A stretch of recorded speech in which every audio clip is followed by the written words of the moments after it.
வெளிநாட்டவர்களின் தமிழ் பணி part 3 video தான் இது. வீரமாமுனிவருடைய வாழ்க்கை வரலாற்றை ஃபுல்லாக பார்க்க போகிறோம். யார் இந்த வீரமாமுனிவர்னா, தமிழ் உரைநடையின் தந்தை என்று அழைக்கப்படுபவர் தான் இந்த வீரமாமுனிவர். அது மட்டும் இல்லாமல் தமிழில் முதல் அகராதியான சதுர அகராதி அப்படின்றத இயற்றியிருப்பார். வீரமாமுனிவருடைய காலம் பாருங்கள், 8/11/1680 பிறந்திருப்பார். இந்த 1680 பார்த்திங்கன்னா மராட்டிய மன்னரான ஜிவாஜி இறந்திருப்பார்.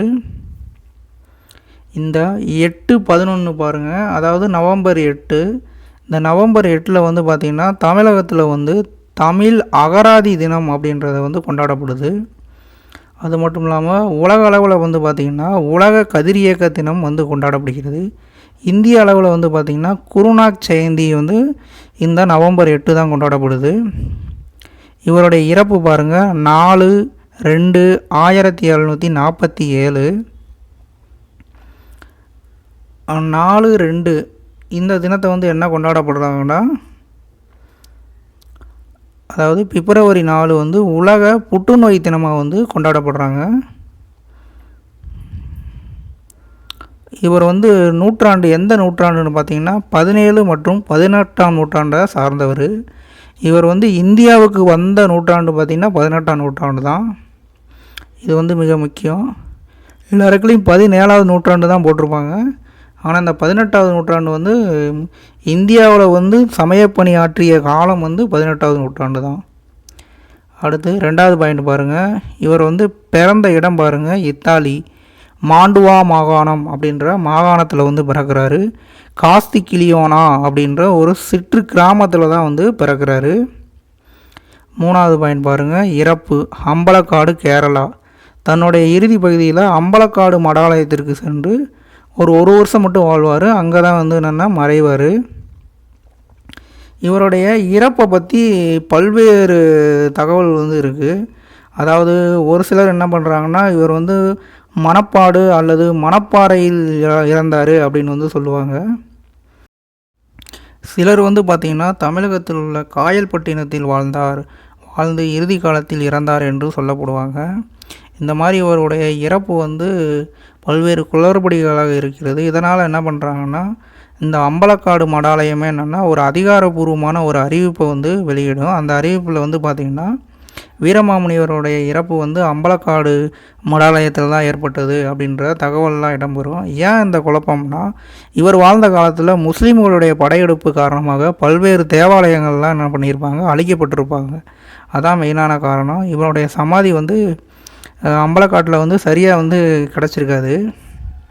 4வது பாயிண்ட் பாருங்கள், பெற்றோர் கான்ஸ்டான் பெஸ்கி எலிசபெத் அப்படின்பவருக்கு தான் என்னென்னா மகனாக பிறப்பார். 5வது பாயிண்ட் பாருங்கள், இவருடைய ஆசிரியர் யாருன்னா மதுரை சுப்புரதீப கவிராயர். இவர்கிட்ட இலக்கியங்கள்லாம் வீரமாமுனிவர் கற்றுக்குருவார்.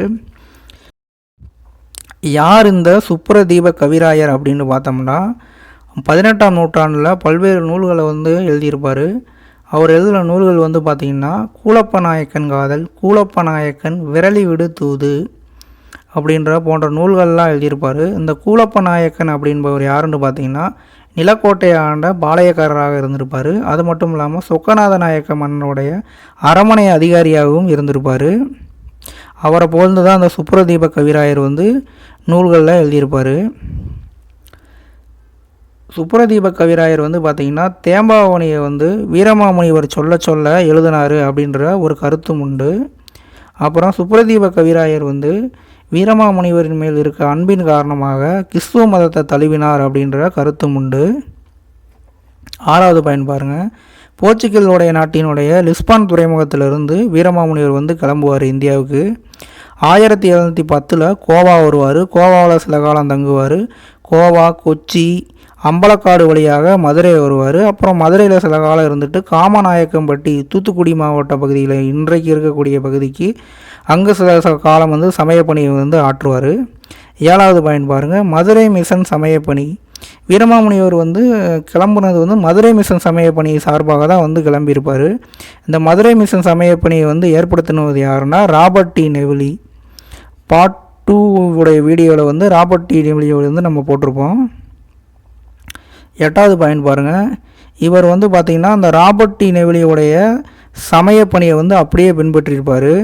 எடுத்துக்காட்டுக்கு பாருங்கள், சந்தனம் பூசுதல், காதில் முத்து கடுக்கன், காவி அங்கி அணிதல், புலித்தோல் பதிக்கப்பட்ட இருக்கை ஆகியவெல்லாம் பின்பற்றியிருப்பார். நம்ம அந்த பாட்டு வீடியோவிலே வந்து பார்த்துருப்போம்.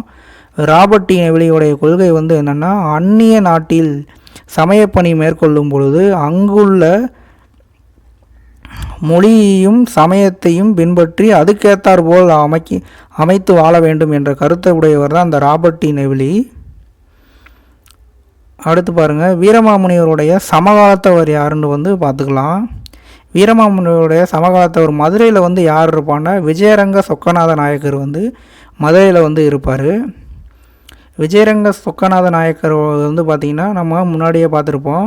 அவர் வந்து ஒரு குழந்தையாக இருக்கும் பொழுது ராணி மங்கம்மாள் வந்து ஆட்சி புரிஞ்சிருப்பாங்க. இந்த ராணி மங்கம்மாள் வந்து பார்த்திங்கன்னா பின் போசத் மதக்குருவை வந்து தன்னுடைய அரசவைக்கு வந்து வரவேற்றிருப்பாங்க. அது மட்டும் இல்லாமல் சமயப்பணி தொடர்பாக சிறை வைக்கப்பட்ட மெலோன் பாதிரியாரை வந்து விடுதலையும் செஞ்சுருப்பாங்க. அடுத்து வந்து இவருடைய சமகாலத்தில் டெல்லியில் வந்து யார் இருப்பாங்கன்னா, முகமது ஷா பக்தூர் ஆகியோரெலாம் ஆட்சியில் இருப்பாங்க. மராட்டிய பகுதியில் வந்து யார் இருப்பாங்கன்னா, சாகுஜி அப்படின்ற மன்னர் வந்து ஆட்சியில் இருப்பார். 9வது பாயிண்ட் பாருங்கள், வீரமாமுனிவர் வந்து மதுரையில் வந்து சில காலங்கள் வந்து இருந்திருப்பார். மதுரையில் இருந்து காமநாயக்கன்பட்டி அப்படின்ற ஊருக்கு வந்து பணிமாறுதல் வந்து சென்றிருப்பார். இந்த காமநாயக்கன்பட்டி வந்து பார்த்திங்கன்னா கைத்தாறு வட்டம், தூத்துக்குடி அப்படின்ற இடத்துல வந்து இன்றைக்கு வந்து இருக்குது. இங்கே பரலோக மாதா திருத்தலம் அப்படின்ற மாதா கோவில் வந்து இருக்குது. இந்த மாதா கோவிலில் வந்து பார்த்திங்கன்னா தேர் திருவிழா போன்ற விழாக்கள்லாம் வந்து புதுசாக வந்து அறிமுகப்படுத்தியிருப்பார். யாருன்னா இந்த வீரமாமுனிவர். வீரமாமுனிவருக்கு இந்த காமநாயக்கன்பட்டியில் தான் இப்போ சமீப காலங்களில் மணிமண்டபம் வந்து தமிழக அரசால் திறக்கப்பட்டது. 10வது பாயிண்ட் பாருங்கள், இவர் வந்து மதுரை, அரியலூர், தஞ்சாவூர் ஆகிய பகுதிக்கெல்லாம் வந்து பார்த்திங்கன்னா சமயப்பணி ஆட்டியிருப்பார். 11வது பாயிண்ட் பாருங்கள், திருச்சி ஆண்ட சந்தா சாகிப்பிடம் வந்து வீரமாமுனிவர் திவானா வந்து வேலை பார்த்துருப்பார். திருச்சிக்கு வந்து சந்தா சாகிப்பு வரதை அறிஞ்ச வீரமாமுனிவர் வந்து பார்த்திங்கன்னா 2 மாதத்தில் உருது மொழியை வந்து கற்றுக்கிருந்திருப்பார். இவருடைய துறவும் எளிமையும் கண்டு சந்தா சாஹிப் வந்து இவருக்கு இஸ்மாத் சன்னியாசி அப்படின்ற பட்டம் வந்து வழங்கியிருப்பார். இதுக்கு தமிழில் வந்து பார்த்திங்கன்னா தூய துறவி அப்படின்ற பொருள். இந்த உருது மொழியை வந்து பாருங்கள், உருது மொழி எப்படி வந்ததுன்னா, இந்திய மொழிகள், அரேபிய மொழிகள், பாரசீக மொழிகள், துருக்கி மொழிகள் எல்லாம் கலந்து தான் உருது அப்படின்ற மொழி வந்து வந்திருக்கும். அன்றைய காலகட்டத்தில் படை வீரர்கள் வந்து இந்த மொழியை வந்து கற்றுக்கிருந்திருப்பாங்க. அது மட்டும் இல்லாமல் இந்த மொழியை வந்து பாசறை மக்களின் மொழி என்று அழைக்கப்படும். இதை வந்து ஆங்கிலேயர் வந்து இந்த மொழியை வந்து எப்படி அழைச்சாங்கன்னா இந்துஸ்தானி அப்படின்னு வந்து அழைச்சிருப்பாங்க. ஏன்னா இந்துஸ்தான மக்கள் வந்து அதிக பேர் வந்து பேசப்பட்டிருக்க மொழியாக வந்து இந்த உருது வந்து இருந்திருக்கும். உருது வந்து இந்திய அரசியலமைப்பில் வந்து பார்த்திங்கன்னா 22 மொழிகளில் அங்கீகரிக்கப்பட்ட மொழியாகவும் இருக்குது. அடுத்து 12வது பாயிண்ட் பாருங்கள், கோணாகுப்பம் கடலூர் பெரிய நாயகி ஆலயம். இந்த கோணாகுப்பம் அப்படின்ற இடம் வந்து பார்த்திங்கன்னா கடலூரில் வந்து இருக்குது. இங்கே வந்து புனித மேரிக்கு வந்து பார்த்திங்கன்னா பெரிய நாயகி என்ற பெயரில் வந்து ஆலயத்தை வந்து பெரிய நாயகி ஆலயம் கட்டுவதற்கு வந்து பார்த்திங்கன்னா பரூர் பாளையக்காரர் வந்து உதவி இருப்பார். இந்த பரூர் பாளையக்காரர் ஜமீன்தாருக்கு வந்து குழந்தை இல்லாமல் இருக்கும். புனித மேரியோடைய அருளால் வந்து குழந்தை வந்து இவருக்கு கிடைக்கும். 13வது பாயிண்ட் பாருங்கள், அரியலூர் மாவட்டம் ஏலக்குறிச்சி அப்படின்ற இடத்துல வந்து பார்த்திங்கன்னா புனித மேரிக்கு அடைக்கல மாதா அப்படின்ற கோயிலை வந்து வீரமாமுனிவர் வந்து கட்டியிருப்பார். இந்த ஏலக்குறிச்சியை வந்து திருக்காவலூர் அப்படின்னு அழைச்சிருப்பார். அது மட்டும் இல்லை, இந்த திருக்காவலூர் கலம்பகம் அப்படின்ற நூலை வந்து முதல் பெண் கடவுளுக்கு வந்து எழுத ஆரம்பிச்சிருப்பார். நம்ம தமிழில் வந்து பார்த்திங்கன்னா ஆண்களுக்கு தான் இந்த கலம்பகம் அப்படின்றது எழுத ஆரம்பிச்சிருப்போம். ஆனால் வீரமாமுனிவர் வந்து பெண் கடவுளான புனித அன்னைக்கு வந்து எழுத ஆரம்பிச்சிருப்பார். இங்கே வந்து பார்த்திங்கன்னா 53 அடி உயரத்தில் செம்பு சிலையாலான புனித மேரிக்கு ஆலயமும் சிலை வந்து அமைச்சிருப்பாங்க. இந்த சிலையை வந்து பார்த்திங்கன்னா தொல் திருமாவளவன் வந்து திறந்து வச்சுருப்பார். இந்த ஏலக்குறிச்சி அதாவது திருக்காவலூர் என்ற பகுதியில் வந்து வீரமாமுனிவர் வந்து கல்லூரி அமைச்சு அங்கேயே தமிழ் ஆசிரியராக வந்து பணியாற்றியிருப்பார். இந்த ஏலக்குறிச்சியோடைய தலத்துக்கு வந்து ஒரு சிறப்பு இருக்குது. என்னென்னா, இந்த பகுதியை ஆண்ட பாளையக்காரரான அரங்க மலவராய நைனா மன்னர் அப்படின்பவர் வந்து ராஜபிளவை நோய் அப்படின்ற நோயால் ரொம்ப காலமாக அவதிப்பட்டு வருவார். அதாவது முதுகில் வந்து கட்டி மாதிரி இருக்கும். இந்த நோய்க்கு வந்து வீரமாமுனிவர் வந்து மருந்து வந்து கொடுத்து தீர்த்து வைப்பார். 14வது பாயிண்ட் பாருங்கள், பூண்டி மாதா ஆலயம் தஞ்சாவூர். இந்த பூண்டி மாதா ஆலயத்தில் வந்து பார்த்திங்கன்னா இயேசுவுடைய சிலுவையின் ஒரு பகுதி இங்கே இருக்கதா வந்து சொல்லப்படுது. 15வது பாயிண்ட் பாருங்கள், தஞ்சாவூர் வியாசகுல மாதா ஆலயம்.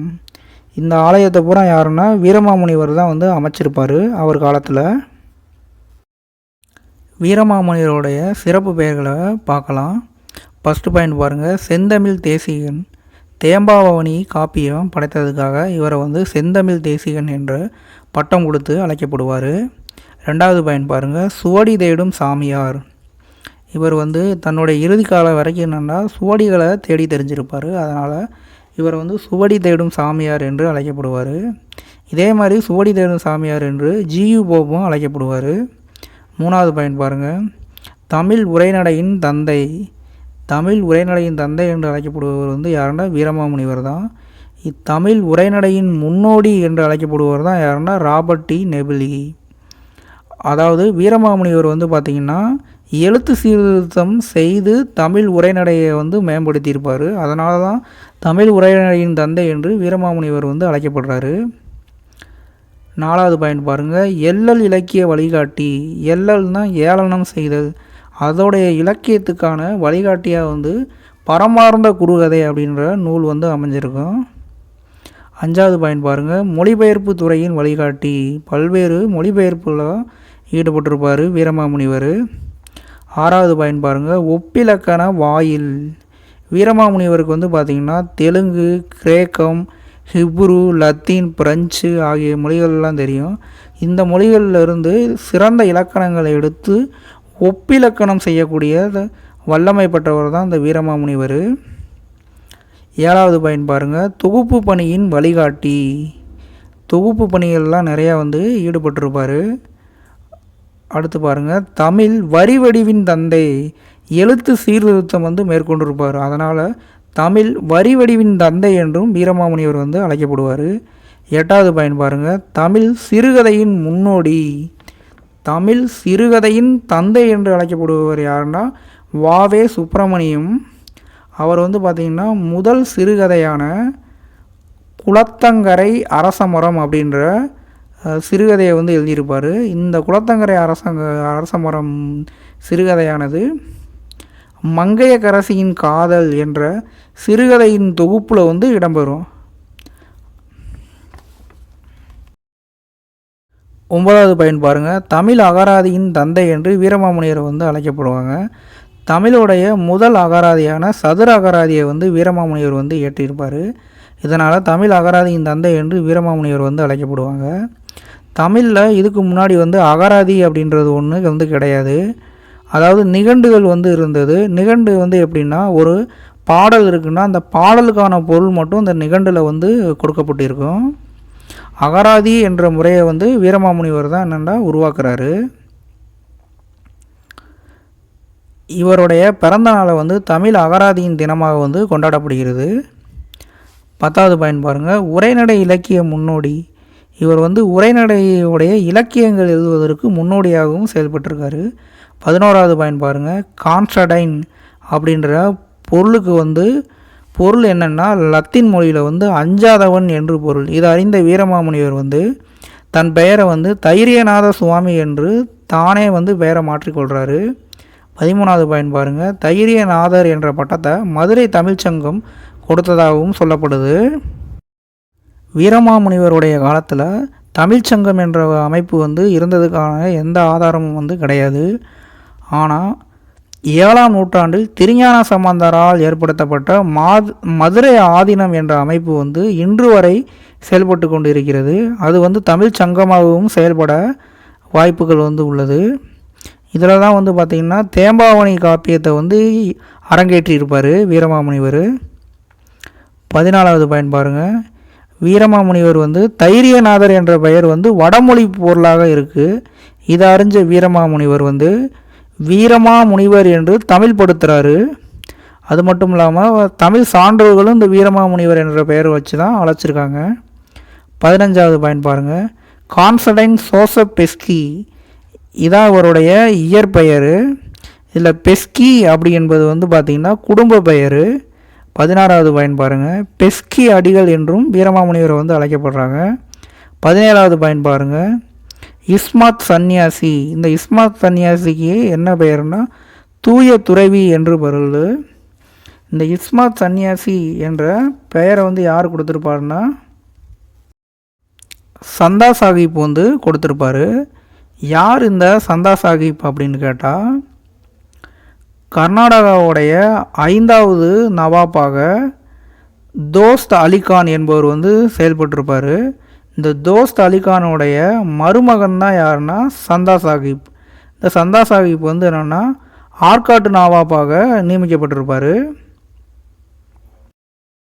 18வது பாயிண்ட் பாருங்கள். தனித்தமிழுக்கான முதல் விதையை ஊண்டியவர். இவருடைய பெயரை வந்து தைரியநாதர் என்ற பெயரை வந்து வடமொழி பெயர்னால் வீரமாமுனிவர் என்று தமிழ் படுத்தியிருப்பார். இதனால் வந்து பார்த்திங்கன்னா தனித்தமிழுக்கான முதல் விதைகளை ஊன்றியவர் என்றும் அழைக்கப்படுவார். 19வது பாயிண்ட் பாருங்கள். தெருட்குரு அப்படின்ட்டு வீரமாமுனிவரை வந்து அழைக்கப்படுவாங்க. இது வந்து பார்த்திங்கன்னா தொன்னூல் விளக்கம் அப்படின்ற நூலில் வந்து இந்த தெருட்குரு அப்படின்ற சொல் வந்து இடம்பெறும். இந்த தெருட்குரு அப்படின்ற சொல்லை யார் கொடுத்துருப்பாங்கன்னா கலைவல்லவர்கள் வந்து இவருக்கு சூட்டினதாக வந்து தொன்னூல் விளக்கத்தில் வந்து இடம்பெறும். இதில் தெருள் தான் என்னென்னா சீரிய அறிவு அப்படின்ட்டு பொருள். 20வது பாயிண்ட் பாருங்கள். திருமதுரை செந்தமிழ் தேசிகர் என்ற சொல்லும் தொன்னூல் விளக்கத்தில் வந்து இடம்பெறும். இந்த திருமதுரை செந்தமிழ் தேசிகர்ன்றதும் வீரமாமுனிவரை தான் குறிக்கும். 21வது பாயிண்ட் பாருங்கள். வீர ஆரிய வேதியன் அப்படின்ற சொல் வந்து சதுர அகராதியில் வந்து வீரமாமுனிவரை குறிப்பதாக இடம்பெற்றுள்ளது. இதில் ஆரியன் அப்படின்ற சொல் வந்து பார்த்திங்கன்னா அறிவுடையவன், குரு, புலவன் அப்படின்ட்டு இடம்பெறும். வேதியன் என்ற சொல் வந்து பார்த்திங்கன்னா முனிவர், குரு அப்படின்ட்டு இடம்பெறும். இந்த சொல் வந்து பார்த்திங்கன்னா சதுர அகராதியிலே வந்து இடம்பெற்றிருக்கும். 22வது பாயிண்ட் பாருங்கள். மலர்களின் தந்தை என்றும் வீரமாமுனிவர் வந்து அழைக்கப்படுவார். இந்த மலர்களின் தந்தை என்று யார் அழைச்சார்னா இவருடைய நண்பர் லூயு நோயல்லா த புர்ஷோ அப்படின்பவர் வந்து அழைப்பார். வீரமாமுனிவர் வந்து பூந்தோட்டம் அமைப்பதில் வந்து ஒரு சிறந்தவராகவும் செயல்பட்டிருப்பார். 23வது பாயிண்ட் பாருங்கள். தமிழ் மொழியின் தாந்தே அப்படின்ட்டு வீரமாமுனிவரை வந்து மக்களால் அழைக்கப்படுவாங்க. 1980 வந்து 3வது நூற்றாண்டின் பிறந்த நாள் விழா வந்து வீரமாமுனிவருடைய பிறந்த ஊரில் வச்சு கொண்டாடுவாங்க. அங்கே வந்து பார்த்திங்கன்னா இந்த விழாவில் இந்த second Dante tell lingua Tamil அப்படின்ட்டு, அதாவது தமிழ் மொழியின் தாந்தே என்று வீரமாமுனிவர் வந்து அழைக்கப்படுவாங்க. இந்த தாந்தே யார் அப்படின்னு பார்த்தா தமிழுக்கு எப்படி வந்து தமிழ் மொழியோடைய கடவுள் வந்து அகத்தியர் சிவபெருமான் வந்து பார்க்கப்படுறாரோ அதே மாதிரி இத்தாலி மொழியினுடைய கடவுளாக வந்து இந்த தாந்தே அப்படின்பவர் வந்து பார்க்கப்படுறாரு. அதனால் வந்து தமிழ் மொழியின் தாந்தே என்று வீரமாமுனிவர் வந்து மக்களால் வந்து அழைக்கப்படுவாங்க.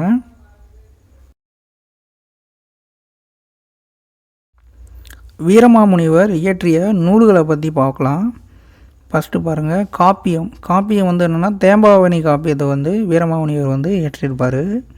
அகராதி நூல்கள் வந்து பாருங்கள், சதுர அகராதி தமிழோடைய முதல் அகராதி. இந்த சதுர அகராதி 1732 வந்து எழுதியிருப்பார். இந்த சதுர அகராதியில் உள்ள வந்து பார்த்திங்கன்னா தமிழ் டு தமிழ், அதாவது தமிழுக்கு வந்து விளக்கம் கூறுற அகராதியை தான் எழுதியிருப்பார். அடுத்து பாருங்கள், தமிழ் லத்தீன் அகராதி. இது வந்து தமிழும் ப்ளஸ் லத்தீன் மொழிகளும் இடம்பெறும். இதில் வந்து பார்த்திங்கன்னா அந்த முன்னுரையில் எழுத்து சீர்திருத்தம் பற்றி எழுதியிருப்பார்.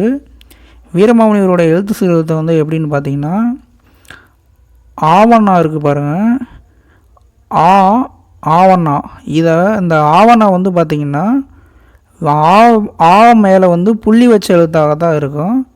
இதை வந்து நீக்கிட்டு ஆவணாவை வந்து சுழித்து விடும் முறையை வந்து அறிமுகப்படுத்தியிருப்பார். அதாவது இப்போ நம்ம பயன்படுத்தி கொண்ட ஆவணாவை வந்து பயன்படுத்தியிருப்பார். இந்த தமிழ் லத்தீன் அகராதியில் வந்து பார்த்திங்கன்னா 1000 சொற்கள் வந்து இடம்பெறும். அடுத்து தமிழ் போர்ச்சுகீசி அகராதி, இதில் வந்து 4400 சொற்கள் வந்து இடம்பெறும். உரைநடை நூல்கள் வந்து பாருங்கள், இந்த பரமார்ந்த குறுகதை வந்து நகைச்சுவை கதையை வந்து எழுதியிருப்பார். இது வந்து உரைநடை வடிவில் தான் எழுதியிருப்பார். நகைச்சுவை இலக்கியம், வாமன கதைகள், முக்தார் போன்ற நூல்கள்லாம் உரைநடை நூல்கள் எழுதியிருப்பார். இலக்கண நூல்களில் வந்து பாருங்கள், கிளாவிஸ் லத்தீன் இலக்கணம், இது வந்து லத்தீனில் வந்து இலக்கண நூல் வந்து எழுதியிருப்பார். அப்புறம் தொன்னூல் விளக்கம், இந்த தொன்னூல் விளக்கம் தான் என்னென்னா இது குட்டி தொல்காப்பியம் அப்படின்ட்டு அழைக்கப்படும். அப்புறம் செந்தமிழ், இது வந்து முக்கியமானது செந்தமிழ். அப்புறம் கொடுந்தமிழ் இலக்கணம், இந்த கொடுந்தமிழ் இலக்கணம் வந்து என்னென்னா பேச்சு தமிழுக்கு வந்து இலக்கணம் வந்து எழுதியிருப்பார். இந்த கொடுந்தமிழ் இலக்கணம் வந்து தரங்கம்பாடி அச்சகத்திலிருந்து அச்சிடப்பட்டிருக்கும். 1739 வந்து அச்சிட்டிருப்பார். அடுத்து வீரமாமுனிவருடைய சமய நூல்களை பார்க்குறதுக்கு முன்னாடி சீகன்பாகு ஐயரை பற்றி பார்க்கலாம். அந்த சீகன்பாகு யாருன்னா ஜெர்மனியிலிருந்து இந்தியாவுக்கு வந்து சமய பணியாற்ற வந்திருப்பார்.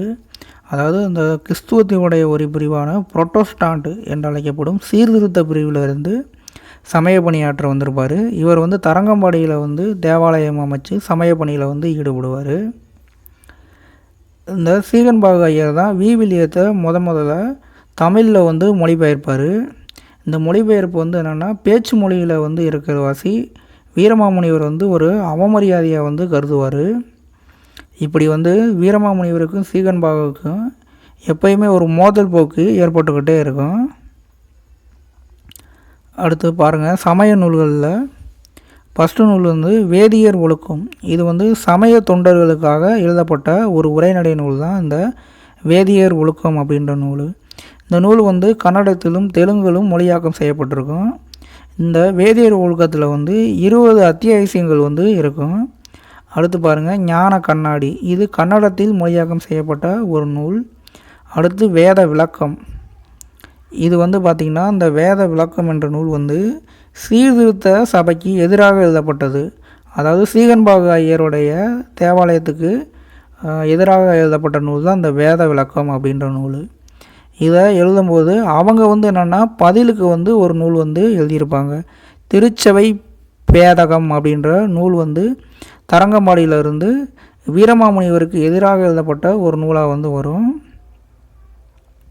இந்த நூலை எதிர்த்து வந்து வீரமாமுனிவர் வந்து பேதகம் மறுத்தல் அப்படின்ற ஒரு நூலை வந்து 13 பக்கம் கொண்ட நூலாக எழுதுவார். இந்த பேதக மறுத்தல் நூலில் வந்து பார்த்திங்கன்னா லூதரின் பொய்கள் என்ற தலைப்பில் வந்து அந்த கட்டுரைகளை வந்து எழுதுவார். அடுத்து பாருங்கள், பிற இலக்கிய வகைகள் வந்து பாருங்கள், திருக்காவலூர் கலம்பகம், தமிழில் அமைஞ்ச கலம்பக நூல்களில் வந்து எல்லாமே ஆண்பாலை பற்றி பாடியிருப்பாங்க. ஆனால் இவர் வந்து என்னென்னா பெண்பாலை பற்றி இந்த திருக்காவலூர் கலம்பக மேரி அன்னைக்கு வந்து பாடியிருப்பார். அடுத்து அன்னை அழுங்கல் அந்தாதி நூலும் என்னென்னா பாடியிருப்பார். அடுத்து கித்தேரி அம்மாள் அம்மானை, இந்த கித்தேரி அம்மாள் அம்மானை வந்து பார்த்திங்கன்னா 1109 செயல்களை வந்து கொண்டிருக்கும். அடுத்து கலிவெண்பா அப்படின்ற நூலை வந்து இயற்றியிருப்பார். அடுத்து வீரமாமுனிவர் எழுதிய மருத்துவ நூல்கள். வீரமாமுனிவர் வந்து மருத்துவத்திலையும் வந்து சிறந்து விளங்கியிருப்பார். இந்த மருத்துவ நூல்கள் வந்து பார்த்திங்கன்னா பாடல் வடிவில் வந்து பல்வேறு நூல்களை வந்து எழுதியிருப்பார். அந்த நூல்களில் வரிசையை வந்து பாருங்கள், நசகாண்டம், நவரத்தின சுருக்க மாலை, மகாவீரிய சிந்தாமணி, வைத்தீக சிந்தாமணி, சுரமஞ்சேரி, பூவரசங்காய் எண்ணெய், மேகநாத தைலம், இது கலிவெண்பாவால் அமைஞ்சிருக்கும். அடுத்து பஞ்சராட்சர மூலிகை எண்ணெய், இது ஆனந்த கழிப்பு என்ற பாவகையை சார்ந்தது. அடுத்து சத்ரு சாங்கார எண்ணெய் நெண்டி சிந்தி வகையை சார்ந்தது. வீரமிளகு. அடுத்து முப்பு சூத்திரம் நொண்டி சிந்து வகையை சார்ந்தது. அனுபோக வைத்திய சிகாமணி, வீரிய சிந்தாமணி இரண்டாம் பாகம் வந்து எழுதியிருப்பார். குணவாடகம், நிலக்கண்ணாடாடியம் இப்படின்ற பல்வேறு நூல்களை வந்து மருத்துவ நூல்களை வந்து எழுதியிருப்பார். ஒவ்வொரு நூல்லையும் வந்து பார்த்திங்கன்னா மருத்துவ சிந்தனைகள் வந்து உயர்ந்து வாங்கியிருக்கும். எடுத்துக்காட்டுக்கு பாருங்கள், இந்த முப்பு சூத்திரம் அப்படின்ற நூலில் வந்து பார்த்திங்கன்னா கடல் அலையிலிருந்து தோன்றக்கூடிய ஒரு அரிய வகை மூலிகையை பற்றி எழுதியிருப்பார்.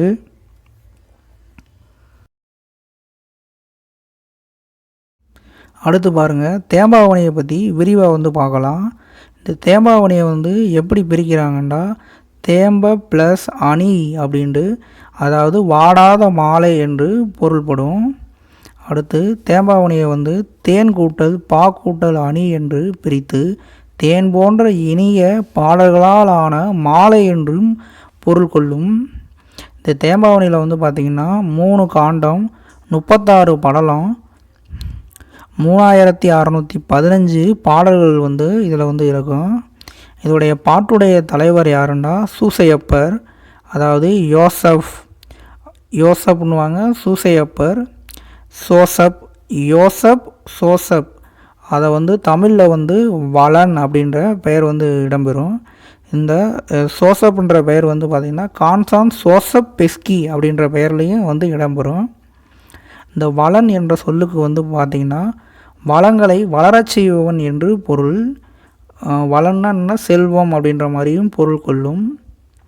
அப்புறம் அடுத்து பாருங்கள், கிறிஸ்துவின் வருகையை அறிவித்த முன்னோடி வந்து யாருன்னா திருமுழுக்கு யோவான் அல்லது அருளப்பன் அப்படின்று அழைக்கப்படும். இவருடைய பேரை வந்து காப்பியத்தில் வந்து கர்ணையன் அப்படின்று அழைக்கப்படும். இந்த தேம்பாவணியில் வந்து எதை பற்றி இருக்கும் அப்படின்னு பார்த்திங்கன்னா 40 கிளை கதைகள் வந்து இடம்பெறும். இந்த தேம்பாவணி காப்பியம் வந்து நமக்கு எப்படி கிடைக்கும்னா எல்லிஸ் துறை அல்லது எல்லிஸ் கவர்னர் என்று அழைக்கப்படும் ஆங்கிலேய கவர்னரால் தான் நமக்கு வந்து கிடைக்கும். அவருடைய மேனேஜரான முத்துச்சாமி பிள்ளை என்பவர் வந்து அனுப்பி வீரமாமுனிவருடைய வாழ்க்கை வரலாற்றை நேரடியாக சென்று அறியுமாறு அனுப்பி வச்சுருப்பார். அவர் மூலம்தான் வந்து இந்த தேம்பாவணி நூலை வந்து எல்லிஸ் கவர்னருக்கு வந்து கிடைக்கும். அடுத்து பாருங்கள், இந்த தேம்பாவணியில் வந்து இந்த கோலியாத்து அப்படின்ற அரக்கனை வந்து தாவீது அப்படின்றவர் வந்து கொண்டதாக வந்து ஒரு கதையும் வந்து இடம்பெறும். இந்த 40 கிளை கதைகளில் இந்த கதையும் ஒன்றாக பார்க்கப்படும்.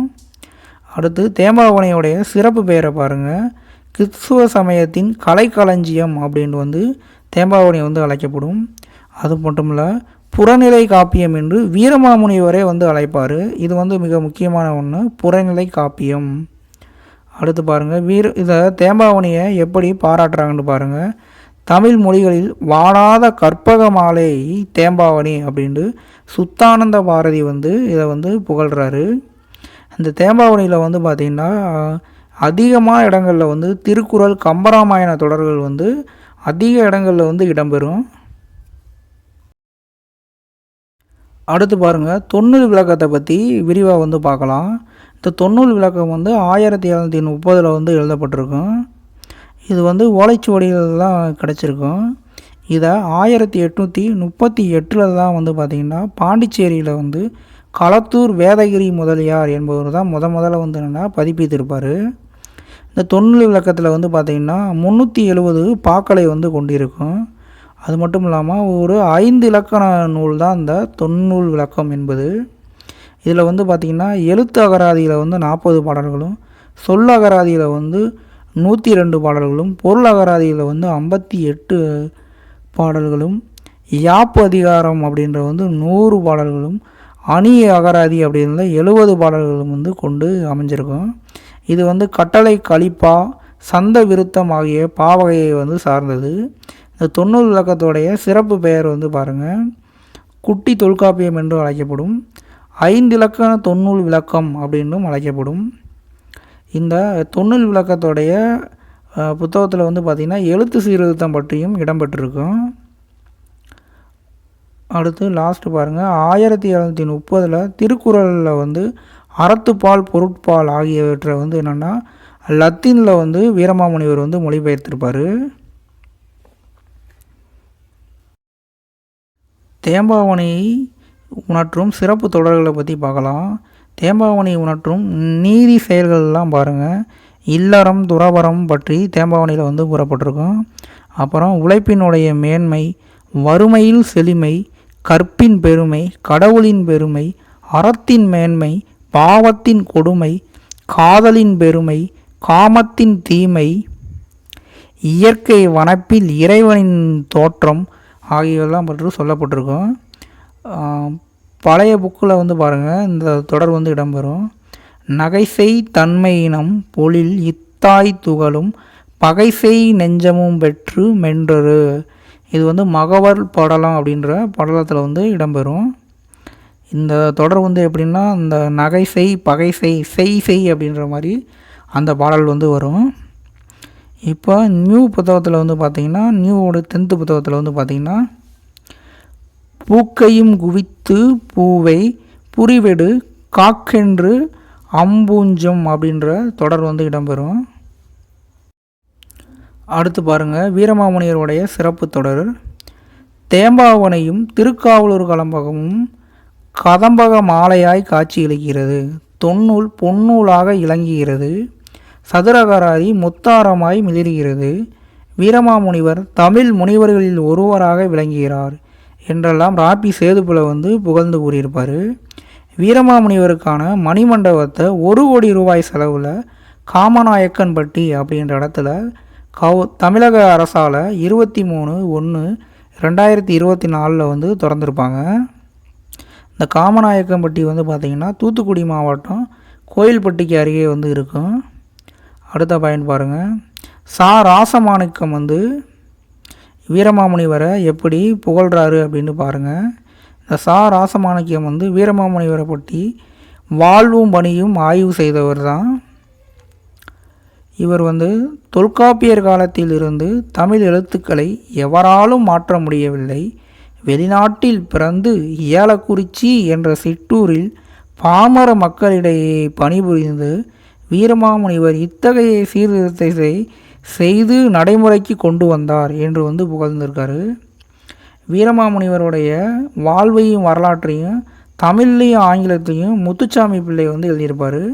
இந்த முத்துச்சாமி பிள்ளை வந்து எல்லிஸ் துறையோடைய மேனேஜர்.